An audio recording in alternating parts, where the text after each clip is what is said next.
جب میرا بندہ کسی محفل میں میرا ذکر کرتا ہے میں اس سے کہیں بہتر محفل میں اس کا ذکر کرتا ہوں۔ اللہ کی محفل تو ملائے اعلیٰ کی ہے، ملائکہ مقربین کی ہے۔ بہرحال اللہ کو تم اپنے دل میں مستحضر رکھو، اللہ تعالیٰ تمہیں بھی یاد رکھے گا۔ دوبارہ فرمایا احفظ اللہ تجدہ امامک تجاہک، اللہ کو یاد رکھو تو اپنے سامنے موجود پاؤ گے، جب چاہو دعا کرو تو احفظ اللہ تجدہ امامک یا تجاہک، اپنے سامنے موجود پاؤ گے۔ اذا سألت فاسأل اللہ، اب آ گیا وہ مرکزی مضمون۔ دیکھو جب مانگو اللہ سے مانگو، غیر اللہ کے سامنے ہاتھ دراز کرو ہی مت۔ ایک حدیث میں آتا یعنی حرام نہیں ہے، دنیاوی قواعد اصول قوانین کے تحت کسی سے مدد چاہنا، کوئی سوال کرنا حرام نہیں ہے، آپ سوال کریں، مدد لیں، اسی پر دنیا قائم ہے، ایک دوسرے کے ساتھ تعاون کے ساتھ۔ لیکن اونچا مقام کیا ہے؟ کسی سے سوال مت کرو سوائے اللہ، یہاں تک کہ جوتے باندھنے کا تسمہ تمہیں درکار ہے تو بھی کسی سے مت مانگو، اللہ سے مانگو۔ کیا پتہ اللہ کس کے دل میں ڈال دے اور وہ آ کے تمہیں تسمہ پیش کر دے۔ ہوتا ہے ایسا، بسا اوقات ہوتا ہے۔ جو اللہ کے ساتھ لو لگا کر رکھنے والے ہیں ان کے تو ایسے واقعات ہوتے ہیں کہ دل میں ایک بات آئی اور اس کے بعد وہی بات جو ہے وہ کوئی شخص آ گیا اور اس نے وہ بات پوری کر دی، کیونکہ لوگوں کے دل جو ہے وہ تو اللہ کے دو انگلیوں کے مابین جو چاہتا پھر دیتا ہے۔ کیا پتہ اللہ کسی فرشتے کو انسانی شکل میں بھیج دے، آتا ہے فرشتہ، آتا ہے انسانی شکل میں آتا ہے، آپ کی تکلیف کو رفع کر دے، آپ کی ضرورت کو پورا کر دے، اسی سے مانگو، کسی اور سے مانگو۔ یہ ہے توحید کا لب لباب۔ یوں سمجھیے اسلام کی جڑ کیا ہے؟ ایمان۔ اسلام کا جو خارجی نظام عمل ہے، انفرادی اعمال ہو اجتماعی ہو، ان سب کی روح رواں کیا ہے؟ ایمان۔ ٹھیک، ایک بات ہو گئی۔ ایمان کا خلاصہ لب لباب کیا ہے؟ ایمان باللہ، جیسے ایمان بالآخرہ بھی ہے، ایمان بالملائکہ ہے، ایمان بالانبیاء ہے، ایمان بالرسل ہے، ایمان بالکتب ہے، ایمان بالقدر ہے، لیکن اصل ایمان، اسی لیے ایمان مجمل میں آپ کو معلوم ہے کسی اور چیز کا ذکر نہیں۔ آمنت باللہ کما ہوا باسمائہ وصفاتہ وقبلت جمیع احکامہ اقرار باللسان وتصدیق بالقلب، یہ ایمان مجمل ہے۔ اجمالی طور پر ایمان اس کا نام ہے، ہاں مفصل تفصیلی طور پر آمنت باللہ وملائکتہ وکتبہ ورسلہ والیوم الآخر والقدر خیرہ وشرہ من اللہ تعالی۔ تو اسلام کی جڑ ایمان، اور اسلام کا سارا جو نظام عمل ہے، چاہے انفرادی اعمال ہو چاہے اجتماعی، ان سب کی روح رواں ایمان، اور ایمان کا خلاصہ ایمان باللہ۔ اور ایمان باللہ کا اصل حاصل وہ ہے جو اس حدیث میں آ رہا، اس کے دو ہیں تقاضے، عبادت صرف اسی کی، استعانت صرف اسی سے۔ اس لیے میں نے سورہ فاتحہ کا تذکرہ شروع میں کیا، یہ عبادت کا جوہر ہے، عبادت کا جو ہے یہ ایمان کا حاصل، عبادت صرف اس کی ہے اور استعانت صرف اس سے۔ استعانت ہی میں سوال بھی آ گیا، یہ بھی مدد ہے، آپ کسی سے کچھ مدد مالی چاہ رہے ہیں یا کوئی اور مدد چاہتے ہیں، کسی کام میں مدد چاہتے ہیں، جیسے میں نے کہا تھا کہ سفارش کرانا چاہتے ہیں، یہ بھی مدد ہے۔ وَإِذَا اسْتَعَنْتَ فَاسْتَعِنْ بِاللَّهِ، اور جب مدد مانگو صرف اللہ سے مانگو۔ اور وہ سارے الفاظ یاد کر لیے، استدعاء، استعانت، استغاثہ، یہ جو غوث اعظم سے استغاثہ کیا جاتا ہے یہ تو شرک ہے۔ استغاثہ اللہ سے، دعائی اللہ کی، اس اعتبار سے استمداد، استعانت، استدعاء، استغاثہ، یہ سب اللہ سے، صرف اللہ سے۔ عبادت صرف اللہ، ایاک نعبد، اور استعانت صرف اللہ سے، مانگو صرف اللہ سے، جب مدد طلب کرو صرف اللہ سے۔ اور جان لو اگر تمام لوگ جمع ہو کر تمہیں کوئی فائدہ پہنچاؤں گے، نہیں پہنچا سکتے، الا بشیء قد كتب اللہ لک وان اجتمعوا على ان يضروك بشیء لم يضروك الا بشیء قد كتب اللہ علیک. اگر سب مل کر چاہیں تمہیں کوئی نقصان پہنچا دے نہیں پہنچا سکتے مگر وہی کچھ جو اللہ نے تمہارے لیے لکھ دیا. اب بتائیے خوف کی جڑ کٹ جائے گی کہ نہیں؟ یہ جو ایمان جو ہے یہ خوف اور حزن دونوں سے نجات دلانے والی بات ہے. جو حقیقی مومن ہے وہ اللہ کا ولی ہے. حقیقی مومن وہ اللہ کا ولی ہے. اور الا ان اولیاء اللہ لا خوف علیہم ولا هم يحزنون. یہ اولیاء اللہ کو علیحدہ مخلوق نہیں ہے, کوئی ان کے سر پہ سینگ نہیں ہوتے, انسان ہی ہوتے ہیں. لیکن حقیقی معنی میں مومن ان اعتبارات سے جو آج ہم پڑھ رہے ہیں ایمان اس درجے کا پہنچ گیا تو اللہ کا ولی ہے. اور لوگ کے لیے خوف کس بات کا ہوگا؟ کس سے خوف کروں؟ اس کے ہاتھ میں کچھ ہے ہی نہیں. اور اگر کچھ اللہ نے میرے لیے لکھ دیا وہ آ کر رہے گا, چاہے میں لاکھ گڑ گڑاؤں اس کے سامنے کہ مجھے چھوڑ دے. اگر اللہ نے لکھا وہ آیا وہ تو آئے, تو کاہے کو اس کے سامنے گڑ گڑانا, کاہے کو جمبسائی کرنا اس کے سامنے. اور کسی کے ہاتھ میں کچھ ہے ہی نہیں, میرا خیر ہے ہی نہیں, کاہے کو خوشامد کرو اس کی. اور سنیے رفعت الاقلام, دیکھو نوجوان قلمیں اٹھا لی گئی ہیں, وجفت الصحف, اور جو رجسٹر ہیں صحیفے ان کی سیاہی خشک ہو چکی ہے. یہ ہے وہ اللہ کا علم, اس میں ہر شے لکھ دی گئی, اس کی قلم اٹھا لیے گئے. جیسے آپ کو معلوم ہے امتحان ہوتا تھا 3 گھنٹے ختم ہو گئے, اسٹاپ رائٹنگ, بس اب قلم رک جانا چاہیے. وہ قلم تو تقدیر کا کاتب جو ہے وہ قلم اس کا اب اٹھا لیا گیا, اور جو صحیفے جن پر یہ لکھا گیا وہ خشک بھی ہو گئے.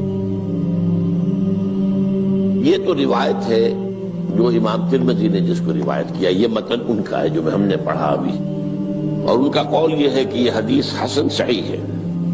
لیکن یہی روایت اور انہی راوی سے عبداللہ ابن عباس سے رضی اللہ تعالیٰ عنہما اور بھی محدثین نے کی ہے. تو اس میں سے ایک اور متن جو ہے وہ یہاں پر امام نووی نے دے دیا ہے.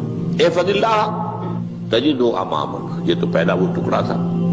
وقت تو جاہک تھا, یہاں امامک ہے, امام مطلب ایک ہی ہے, اپنے سامنے پاؤ گے. اللہ کی حفاظت کرو, اللہ کو دل میں, اللہ کی یاد کو محفوظ رکھو, گویا کہ اللہ کو مستحضر رکھو. ذکر اللہ کے معنی کیا ہے؟ استحضار اللہ فی القلب, یہ ذکر اللہ ہے. جنہیں ہم ذکر سمجھ بیٹھے ہیں وہ ذکر کے ذریعے ہے.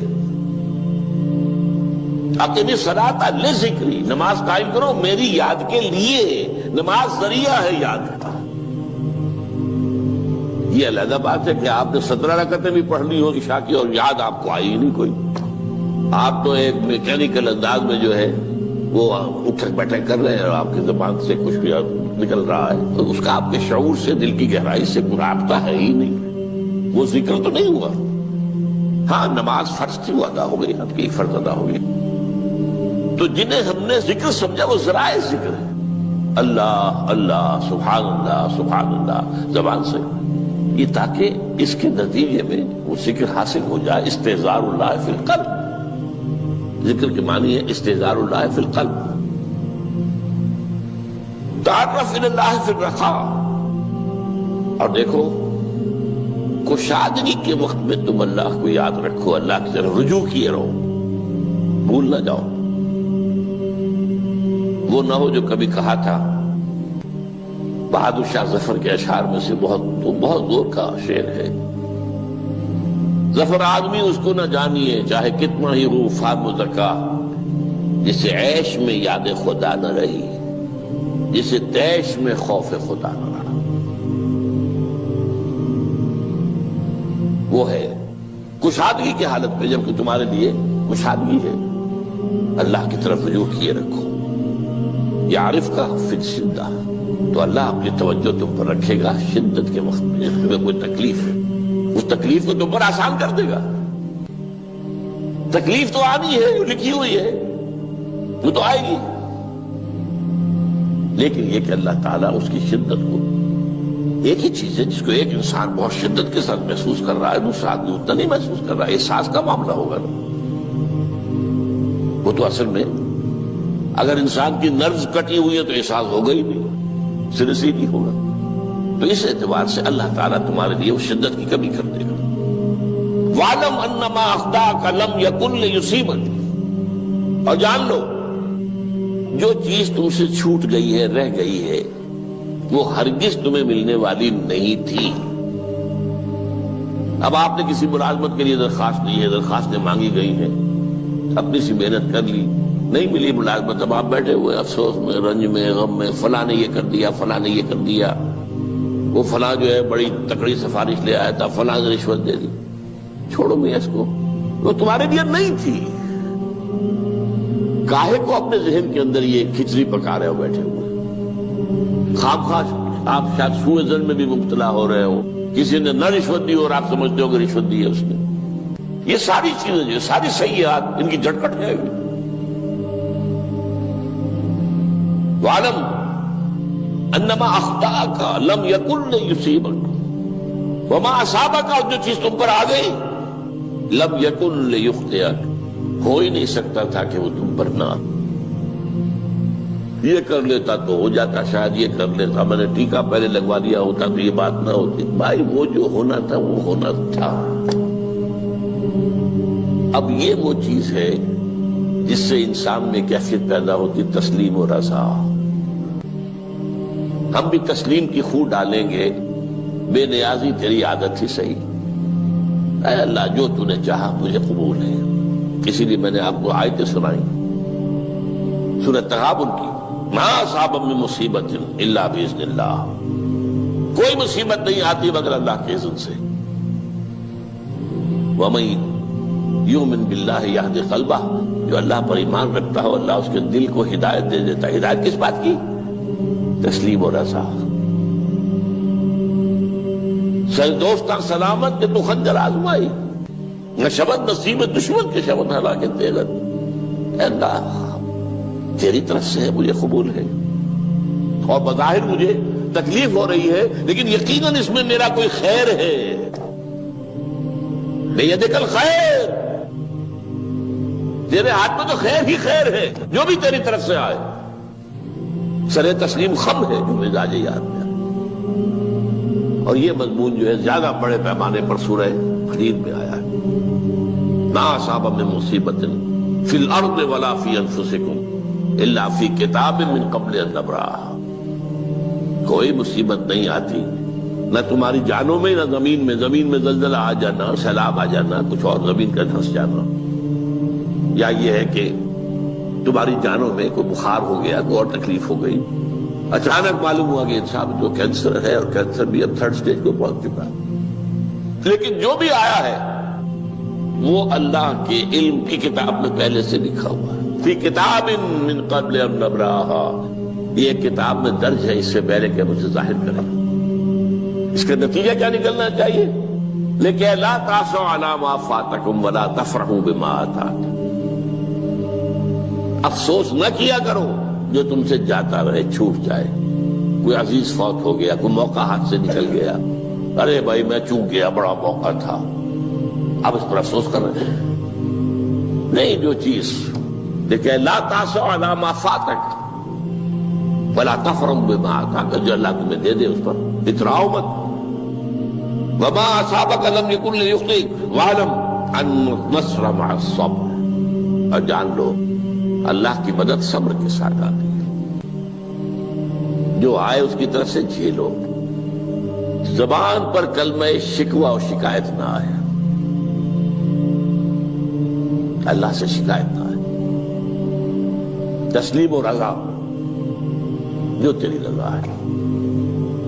تیری صحت ہمیں منظور ہے لیکن اس کو، مولانا محمد علی جوہر ایک مرتبہ جیل میں گئے، ایک بیٹی بیمار ہوئی، فوت ہو گئی، اس کے بعد دوسری مرتبہ پھر جیل میں گئے، دوسری بیٹی کو وہی بیماری ہوئی، جیل میں اطلاع ملی کہ بیٹی کو یہ بیماری ہو گئی ہے، تو خط لکھا ہے اشعار کی شکل میں، کا آخری شعر یہ ہے، تیری صحت ہمیں منظور ہے لیکن اس کو نہیں منظور تو پھر ہم کو بھی منظور۔ ہم تو چاہتے ہیں میں بیٹی کے تجھے شفا ہو جائے، اسے منظور نہیں تو پھر ہمیں بتا۔ وَاعْلَمْ أَنَّ النَّصْرَ مَعَ الصَّبْرِ وَأَنَّ الْفَرَجَ مَعَ الْكَرْبِ۔ فرج، فراخی، کھل جانا کسی چیز کا، یہ ہے کرب کے ساتھ، تکلیف کے ساتھ، تکلیف ہوتی ہے ساتھ۔ اللہ نے قانون بنایا ہے دنیا کا۔ اب آپ اندازہ کیجئے بچے کی ولادت میں ماں کو کتنی تکلیف اٹھانی پڑتی ہے۔ آج کل تو فیشن ہو گیا ہے، سیدھے سیدھے جاؤ آپریشن کراؤ تکلیف سے بچ جاؤ، لیکن یہ ہے کہ یہ بھی آپ کے علم میں ہوگا، وہ ساری تکلیف جیسے ہی بچے کو لا کر ماں کے برابر لٹایا ہے ساری تکلیف ختم، پھر جو راحت میسر آتی ہے۔ ان الفرج مع الکرب وان مع العسر یسرا، اسی لیے میں نے وہ آیتیں بھی پڑھی تھی، ان مع العسر یسرا ان مع العسر یسرا۔ اس دنیا میں یہ اللہ نے نظام بنایا ہے، سختیاں جھیلنی ہی ہوں گی۔ لقد خلقنا الانسان فی کبد، ہم نے انسان کو پیدا کیا مشقت کے اندر، مشقت تو کرنی پڑے گی۔ کسی کی جسمانی مشقت زیادہ، کسی کی ذہنی مشقت زیادہ، مشقت سے چارہ کسی کو نہیں۔ تو یہ ہے ان مع العسر یسرا ان مع العسر یسرا۔ بارک اللہ لی ولکم فی القرآن العظیم ونفعنی وإیاکم بالآیات الحکیمہ۔